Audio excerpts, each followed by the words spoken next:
Welcome to the equilibrium of rigid bodies experiment. This experiment is about equilibrium. So there's two parts to the experiment. You're going to start by looking at translational equilibrium, which is when a body has no net force acting on it.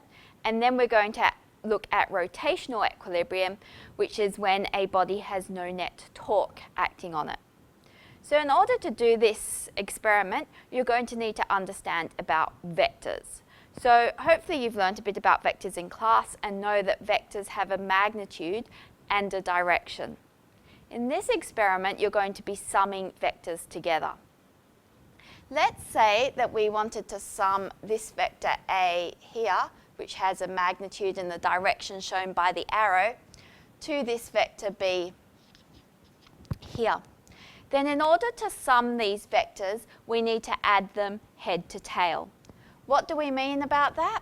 We mean we take vector A here, so I draw this perfectly parallel to that with exactly the same length, and then I move vector B here so that the tail, which is the end without the arrow of vector B, joins up to the head, which is the end with the arrow of vector A. So I move this down here like this, and this is vector B here. The resultant vector then goes from the tail of A to the head of B. So my resultant is going to be along here like this. I show it's a resultant by giving it two arrows. So this is the vector A plus B. Now there's two ways that you can perform this sum, and you're going to try both these methods during this experiment. One way is to literally translate these vectors around like I have here. The other method is to split your vector up into components. So we can choose x and y coordinates at right angles to each other. So just like you do in maths, you've got a y direction here and an x direction here. And looking at vector A, which goes like this, we can split vector A up into an ax component and an ay component.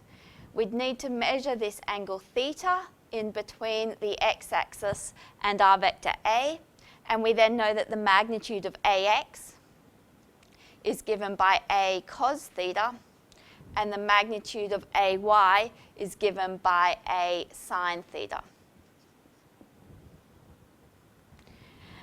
Now, when a body is in equilibrium, it means that all the forces acting on it sum to zero. So we can write that as the sum of all the forces is equal to zero. We know that a body is in equilibrium if it's stationary or if it's moving at a constant velocity. So in this case, you're going to be setting up a mass board, which we'll look at in a minute. And when it's all set up, the central mass should be stationary. So in this case, the system is in equilibrium. So what you'll be doing is calculating all the forces. Remember, force is a type of vector. You'll then be summing them up. So you'll sum them up by moving them and drawing them head to tail. You'll then sum them up again by breaking each force into an x and a y component and summing the x components and summing the y components. So that's how you're going to do the first part of this experiment on translational equilibrium. In the second part of the experiment, you're going to be looking at torque. So torque is the cross product between distance and force.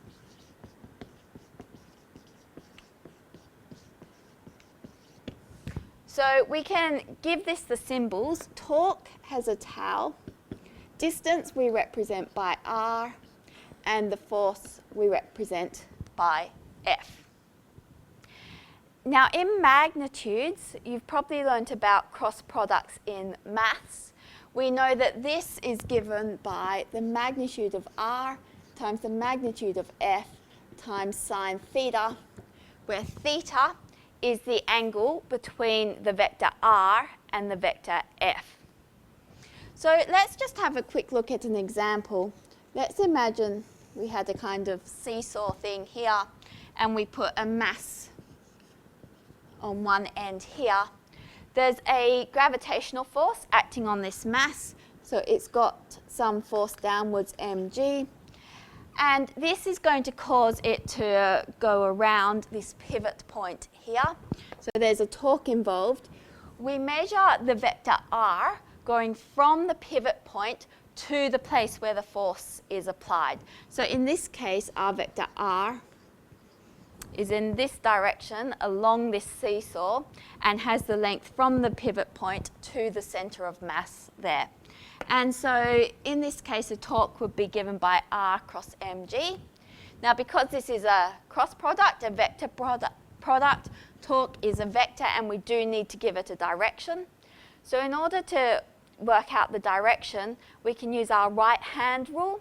So in order to do that, put your fingers in the direction of the first force, which for torque is r, so from the pivot point to the mass, and then wrap them around in the direction of the second force, in this case mg, and your thumb, in that case, points in the direction of the resultant torque. So in this case, that's going into the board.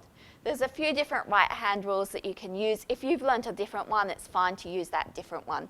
But this is just the one which I choose to use. Now, in this case, the angle between the r vector and the mg is 90 degrees. So that's 90 degrees there. So sine theta in this case will have a magnitude of 1, and the torque's going to be into the board. So it would just be rmg.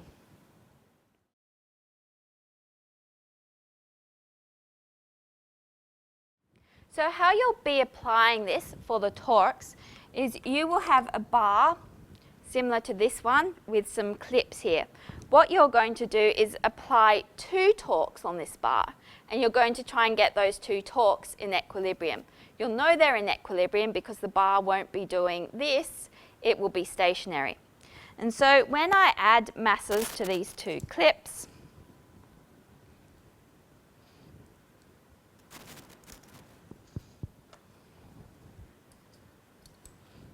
I will then suspend it by the string, and once it's stationary, I can calculate those torques. My distance is from the middle point to this point on the bar here, because that is where this downwards force due to the gravity of these masses is being applied, and my force, mg, is just the mass applied here times g, 9.8.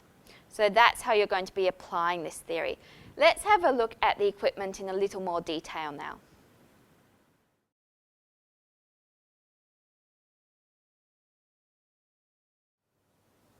For the first part of this experiment, where you'll be looking at translational equilibrium, you'll need either a black or a blue force board. You'll need 5 hanging masses and a central plate mass like this. You're going to start by setting up all these masses so that they're in equilibrium with each other. Make sure that you have at least 200 grams hanging on the end of each of the pieces of string. Once you've set this up with your partner, you're going to need to make a record of it so that you can add these forces head to tail. So in order to do that, you're going to need to make use of the little mirror you've got here. This mirror is used to remove the parallax error. So how you use it is you put it behind each of the strings and then move your head until you cannot see the reflection of the string, because this tells you that you're looking straight on and there is no parallax error. So to record where these strings are, you're going to use a pencil so that you can see it easily. For this video, I'm going to use a whiteboard marker. So I move my head until I can no longer see the reflection, and I then put a mark on either side of that string. It's a good idea to do this at 2 spots along each string.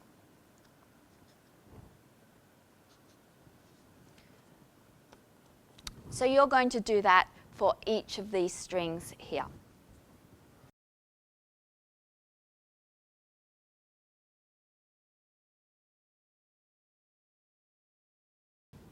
When you've marked your paper, before you disconnect it and take it off the board, it'll be attached at the top either with sticky tape or with clips. It's important to note how much mass there is on each of these strings. So I'm just going to write this on my piece of paper. So here I've got 1, 2, 3, 4, 5, 6. So that's 300 grams.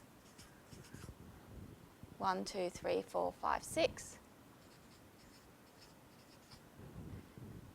I've got 4 here, so that's 200 grams. Straight down, I've got the 200 grams. And here I've got 200 grams again. So note that down, and then you can take this piece of paper down and put it on your desk so that you can analyze it to work out whether the forces are in equilibrium. Let's have a quick look at how to do that now.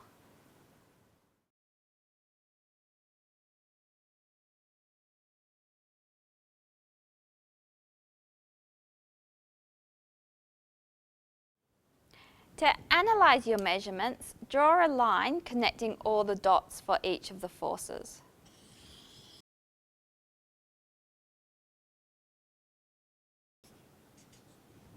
You would do this in pencil. Again, I've done it in pen just so that you can see it clearly.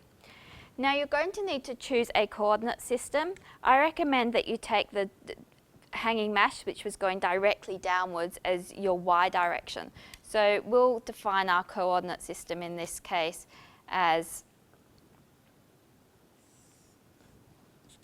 that's the positive y direction, and the positive x direction is at right angles to it along here. Now, the first thing you're going to need to do is join all your vectors head to tail. So before you draw anything on your paper, just have a think about how it's going to fit, and it's a good idea to number each of these forces. So I'm going to call this one F1, F2, F3, F4, and F5. I can use these masses here to work out the magnitude of those forces, and if I was to join these in order, I'd have F1 going down and then F2 going this way and F3 going that way. So on the page in my lab manual, I'm going to want to start over this left side of the page with my force F1.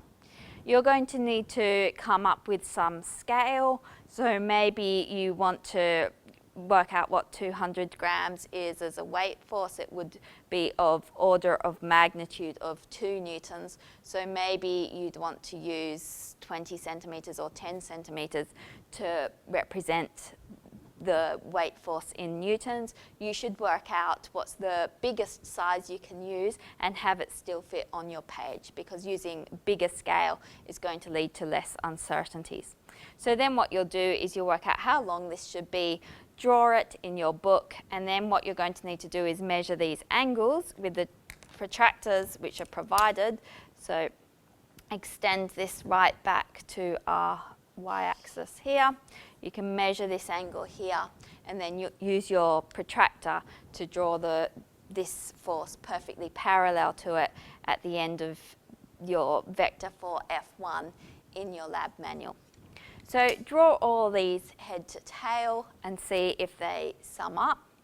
And what you'll then need to do is work out the x and the y components. So in order to do that, you're going to need to work out what angle they make with either the y-axis or the x-axis, and use some trigonometry to get the x and y components for each of these forces. And then once again, sum the x and the y components and see if they do sum to 0.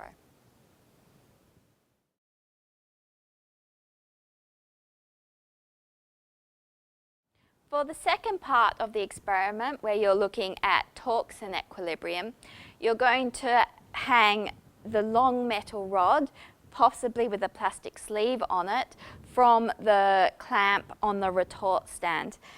Put the clips on it and adjust it so that it's balanced. You'll then follow the instructions in the book about how much mass to put on each mass carrier. So you'll hang these off the clips like this,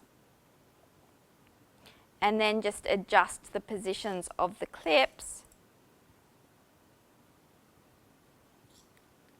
so that this is in equilibrium and those masses are balanced. You may need to be a bit patient to get it right. This plastic sleeve is here to stop this string here slipping. This string is the pivot point, so my distance vector is then from this pivot point to where the clip is, and my force vector is acting directly down like that. So you may just need to be a bit patient and careful to get these two torques to balance.